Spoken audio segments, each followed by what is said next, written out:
Exploración del aparato respiratorio, realizado por el estudiante de segundo semestre de Medicina de la Universidad del Valle de México, Rosales Tenorio Don Ernesto, con la coordinación de la doctora Pérez Lozano Diana Leticia. En primer lugar debemos saber la topografía torácica y sus aspectos más importantes en el examen de tórax. Se consideran tres componentes: parte anterior, parte posterior y parte lateral. Los elementos a tener en cuenta en cada una de estas partes son parte anterior, fosa supraclavicular, fosa infraclavicular, región intercostal y región mamilionar. Parte posterior, zona superior o supraespinosa que va a estar situada por encima de la espina de la escápula. Zona escapular externa que continúa la anterior hasta la línea axilar posterior, y la zona inferior situada por debajo de la línea que pasa por debajo del omóplato y que también se llama base. En la parte lateral, zona superior o hueco axilar por encima de la línea media horizontal que pasa por el mamilón, zona inferior o subaxilar.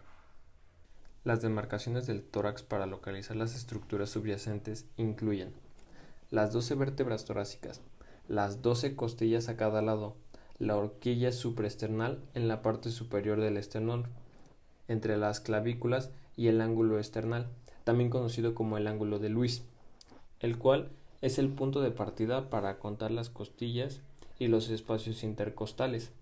Las líneas imaginarias son también útiles para determinar la localización de las estructuras pulmonares, las cuales comprenden la línea medio-esternal, las líneas medio-clavicular derecha e izquierda, las líneas medio-vertebrales o medio-espinales, las líneas anterior-media y posterior. Inspección. El examen debe hacerse con la persona sentada. Incluso si está en nuestro alcance, podemos usar para estos fines una banca giratoria que permita la rotación y facilite la exploración sucesiva en diversos planos. El tórax debe estar desnudo, por lo menos en la parte a examinar, siempre respetando el pudor. Es importante seguir un método secuencial para que no se nos quede ningún área por examinar. Primero, tenemos que explorar el plano posterior desde arriba hacia abajo, es decir, desde las regiones de los vértices hasta las bases pulmonares. Luego lo hacemos con el plano anterior, de igual secuencia, y finalmente en el plano lateral, para lo cual se le pide al sujeto examinado que levante el brazo como lateral y coloque la palma de su mano en la nuca sobre su cabeza. En la inspección del tórax debemos tener en cuenta el estado de la piel del tejido celular a nivel subcutáneo y de las estructuras musculoesqueléticas de igual forma que en cualquier otra región del cuerpo. Así esta configuración incluye la forma y la simetría de la caja torácica. La inspección en el examen, particularmente del sistema respiratorio, incluye además la inspección de la tráquea y la evaluación de los movimientos respiratorios. Debemos observar la posición de la tráquea en el hueco supraesternal sobre la orquídea, que debe estar en la línea media, sin desviación lateral hacia la derecha o a la izquierda. En cada inspiración efectiva debe ocurrir un movimiento del diafragma hacia abajo y un movimiento del tórax y del abdomen hacia afuera. La evaluación de la frecuencia respiratoria se realiza en la práctica cuando se está evaluando el resto de los signos vitales. Para evaluar la frecuencia respiratoria debemos tratar de minimizar la interferencia que puede fallar para el resultado. Para ello evaluaremos la frecuencia respiratoria mientras mantenemos nuestro dedo sobre el sitio de pulso radial, como si estuviéramos tomando el pulso. Debemos utilizar un reloj para contar el número de veces, o como en esta ocasión se utiliza un celular. Para contar también el número de veces que el tórax asciende y desciende en 30 segundos y multiplicarlo por 2. Por último, debemos observar el ritmo y la profundidad de la respiración. Debe ser tranquila y sin esfuerzo. El tiempo que demora la inspiración es aproximadamente el doble de tiempo de la inspiración.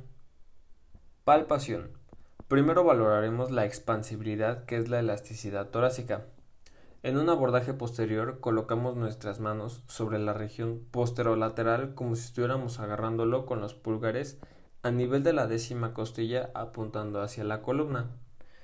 Reaccionamos ligeramente hacia el centro de la piel con nuestras manos para tratar de acercar ambos pulgares de manera que formen los lados de un ángulo abierto. Hacia abajo pedimos al paciente que respire profundamente y observamos el movimiento de nuestras manos, la apertura del ángulo y la separación de dichos pulgares, que se produce por la expansibilidad torácica a nivel de las bases, como ya se había mencionado. Luego evaluaremos la maniobra de vértices. Colocamos nuestras manos sobre los hombros del paciente a examinar con los pulgares a nivel de la primera costilla apuntando hacia la columna nuevamente. Observamos en la maniobra de bases y evaluaremos así la expansibilidad torácica a nivel de los vértices. En el abordaje anterior colocamos nuestras manos en la región anterolateral de la cadera, con los pulgares dirigidos hacia el esternón, extendidos a lo largo del reborde costal que se junta en la línea media anterior. A la altura de las articulaciones condrocostal y los demás dedos dirigidos horizontalmente hacia afuera. Pedimos de nuevo a nuestro paciente que respire profundamente y observamos el movimiento de nuestras manos, la apertura del ángulo y la separación de dichos pulgares.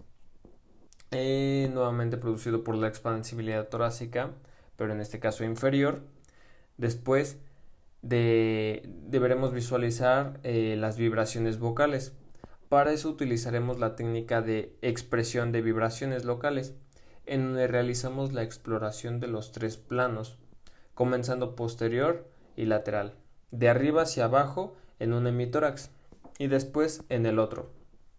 Y por último, la evaluación comparativa, nos colocamos detrás de nuestro paciente y le pedimos que diga el número 33. Cada vez que sienta nuestra mano, después de apoyarnos nuestra mano sobre el hemitórax, el derecho, mientras le decimos al paciente que repita la palabra 33.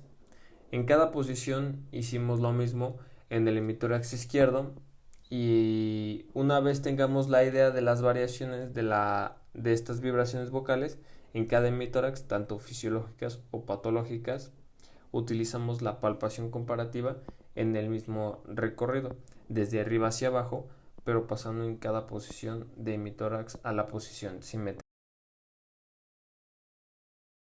Percusión. Le pediremos al paciente que cruce sus brazos tocando sus hombros, esto facilitará la percusión. En la región de la espalda dibujamos 6 puntos imaginarios a cada lado de cada pulmón. En este caso los dibujamos para ver su patrón descendente de forma de escalera y poder observar que son 6 puntos imaginarios. A cada lado usaremos la misma fuerza en cada golpe. Esto porque lo realizamos sin dañar al paciente. También realizaremos la percusión en la parte anterior del tórax del paciente, de la siguiente manera.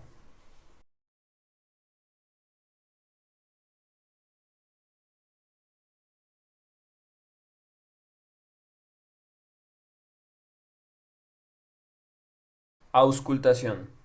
Para realizar la auscultación se debe usar el estetoscopio para los sonidos que se van a escuchar. El murmullo vesicular se puede escuchar mejor con la campana.